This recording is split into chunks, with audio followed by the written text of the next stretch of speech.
perlukan guru yang memimpin kita berzikir. Kita belajar ilmu tasawuf, perlukan guru yang mengajar kita. Sekarang ini masalahnya yang kita hadapi, seperti yang saudara tanyakan tadi, guru-guru ini macam sudah tak ada. Jadi macam mana nak mengatasi masalah ini? Sebenarnya masalah mencari guru ini menjadi masalah besar. Karena ada orang cari-cari guru dapat Pak Pin, cari-cari guru dapat Rasul Melayu. Jadi bukan tak cari, tapi dapat yang macam itu. Sebab itu ada orang yang serik. Saya memang seriklah cari guru. Yang ada cukuplah. Ilmu yang ada amal sajalah. Cari-cari guru dapat Pak Pin, cari-cari guru dapat Rasul Melayu. Daripada macam itu, baik saya tak berguru. Pasal apa tuan-tuan dapat Pak Pin, dapat itu? Karena jawabannya kerana kita salah cara memilih. Antaranya kita tengok kekeramatannya. Oh, Pak Pin ni keramai. Bila dia berzikir boleh terangkat, terapung. Ini bukan sebarang orang. Sedangkan sami-sami Hindu terbang pun boleh, tuan-tuan. Dia salah, sebabnya salah cara pilih. Masalah cari guru ni, tuan-tuan, bukan timbul sekarang. Syekh Abdul Qadir Jilani yang zikirnya itu dikenali dengan tarekat Qadiriyah, Abdul Qadir Al-Jilani atau Al-Jili, meninggal dunia 562 Hijrah. Sudah lebih 900 tahun yang lepas. 562 Hijrah. Dia tulis di dalam, dia ada mengabadikan dalam tulisan beliau dalam kitabnya Al-Ghunyah di Talibil Haq. Kata beliau, kalau nak cari guru, hendaklah kita sembahyang sunat taubat, sembahyang hajat selalu. Minta daripada Allah, karena Allah saja boleh tunjukkan kepada kita. Karena guru yang semacam ini tak ada tanda-tandanya, tuan-tuan. Misalnya, oh dia pakai jubah dia siang malam, tak boleh. Oh dia janggutnya panjang, tak boleh. Oh dia rupanya mirip-mirip rupa Nabi, tak boleh. Tak ada tandanya. Orang seperti ini, dia makan seperti kita makan, dia berumah seperti kita, rumah kita, dia berkereta seperti kereta kita, dia berpakaian seperti kita, tak ada tandanya. Sehingga orang sufi kata, nak kenal Allah lebih mudah, nak cari guru seperti ini. Nak kenal Allah, tandanya mudah. Dalilnya dalam Quran ada, dalam kitab sudah ada. Betul? Tapi nak mengenal orang macam ini tak ada tanda. Allah saja yang tahu. Jadi kerana itulah pesan daripada Syekh Abdul Qadir Jilani, caranya selalu kita sembahyang taubat, minta ampun dosa-dosa kita daripada Allah, lalu diikuti sembahyang sunat hajat. Ya Allah, Engkau tunjukkanlah kepada aku seorang hamba-Mu yang benar-benar boleh memimpin aku dunia akhir aku, sehingga aku kenal Engkau, dapat keredaan-Mu. Doa macam tu, bahasa Melayu pun tak apa. Buat aja terus.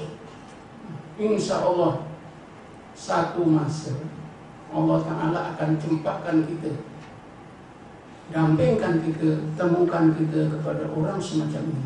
Itu caranya.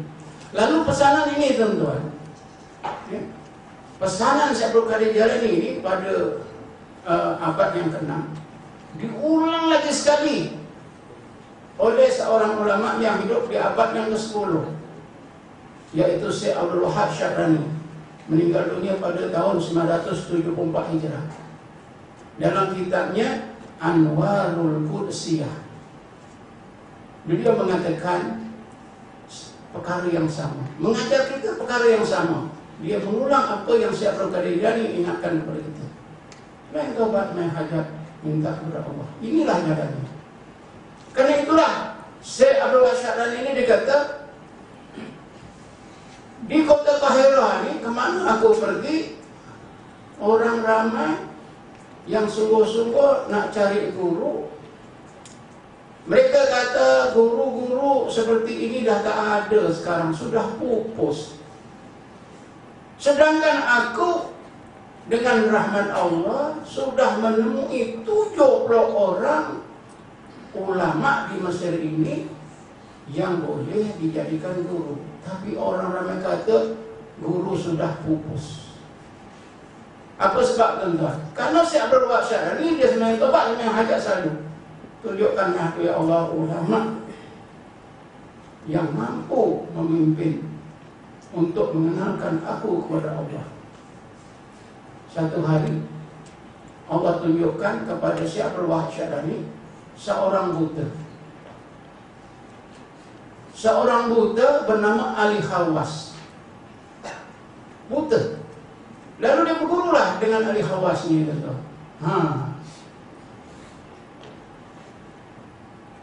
Tapi bila Syekh Abdul Wahab Syarani tanya masalah yang berat-berat, yang rumit-rumit dalam ilmu tasawuf, Ali Khawas ni boleh jawab. Syekh Abdul Wahab Syarani sangat kagum. Lalu segala jawapan itu ditulis, diabadikan dalam sebuah kitab, Fatawa Al-Khawas. Imam Ghazali, tuan-tuan, ini saya nak cerita tentang kewajiban kita, keperluan kita menjadi guru.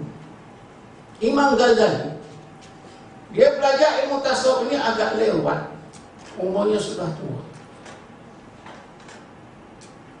Imam Ghazali sudah menjadi ulama besar. Dia menjadi ulama bergelar.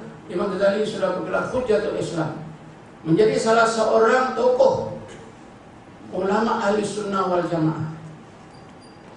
Kepakaran Imam Ghazali bidang tauhid, bidang falsafah, usul fiqh dan fiqh dalam mazhab Syafi'i.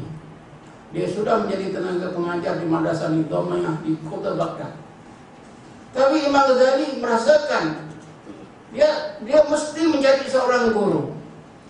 Karena dia kata, kalau ilmu tasawuf dan berbagai ilmu yang ditulis dalam buku, aku semua dah baca, aku semua dah tahu.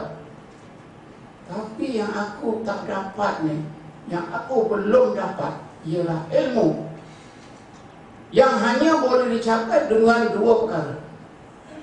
Pertama,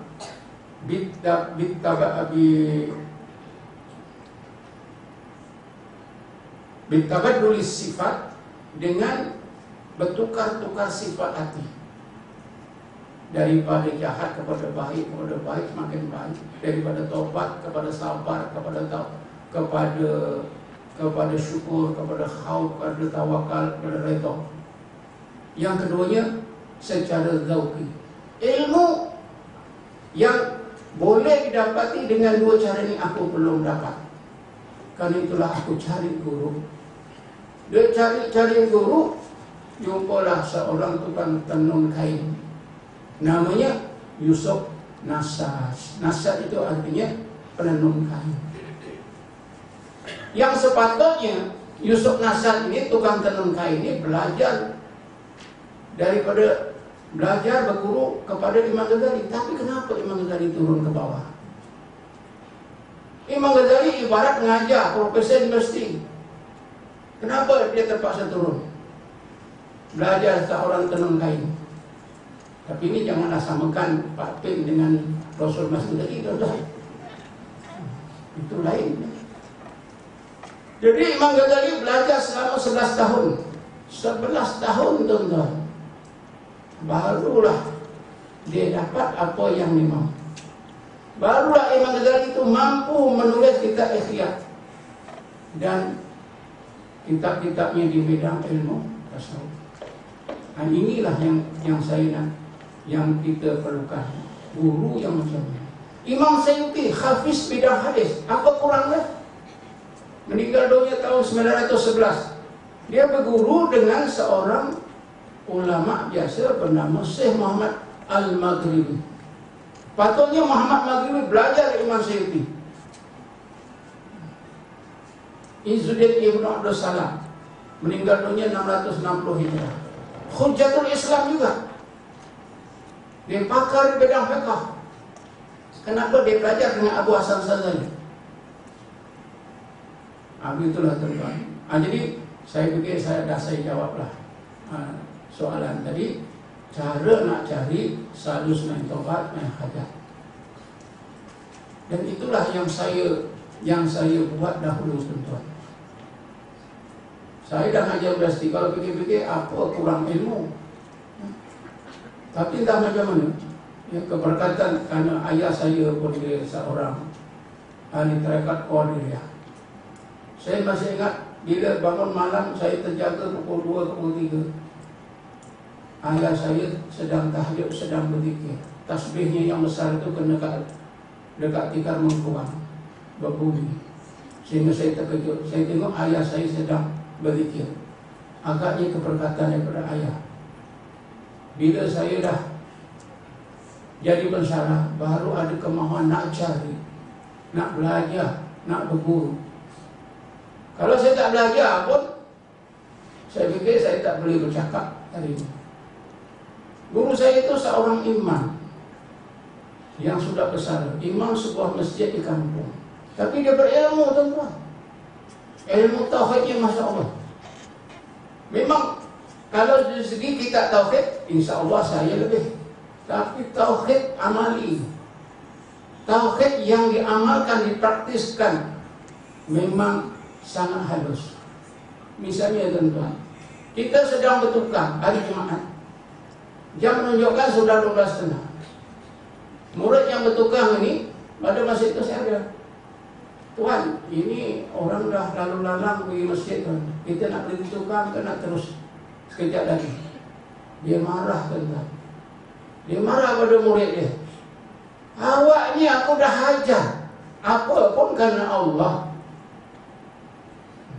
Maknanya si murid ini nak pergi kerja kerana manusia, bukan kerana Allah. Itu yang kita tak boleh dapat tuan-tuan.